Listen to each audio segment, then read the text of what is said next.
1 मेला पंतप्रधान नरेंद्र मोदी मुंबई दौऱ्यावरती आहेत। 1 ते 4 मे दरम्यान वर्ल्ड ऑडिओ व्हिज्युअल एंटरटेनमेंट समिटचं आयोजन डीकेसीतील जिओ वर्ल्ड सेंटरमध्ये करण्यात आलंय आणि या कार्यक्रमाचं उद्घाटन मोदी करतील।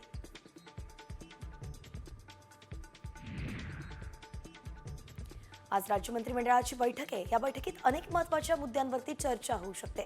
पावसाळ्यापूर्वी कामांचा आढावा, राज्यातील पाणी टंचाईवरील उपाययोजना तसंच पावसाळ्यापूर्वी शेतकऱ्यांना खत पुरवठ्यासंदर्भातही चर्चा होण्याची शक्यता आहे।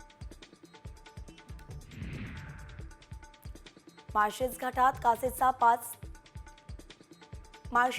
काचेचा 5 जारी पूल उभारण्यासाठी प्रस्ताव सादर केल्यास तातडीनं निधीची तरतूद करण्यात येईल असं आश्वासन उपमुख्यमंत्री अजित पवारांनी दिलंय आणि त्यामुळे माळशेज घाटाचं सौंदर्य अधिकच बहरणार असून हा प्रकल्प पर्यटकांसाठी आकर्षण ठरेल।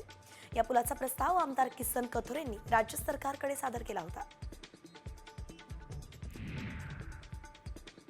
ईडीच्या कार्यालयात लागलेल्या आगीवरून माजी मंत्री अनिल पाटलांनी मोठं विधान केलंय।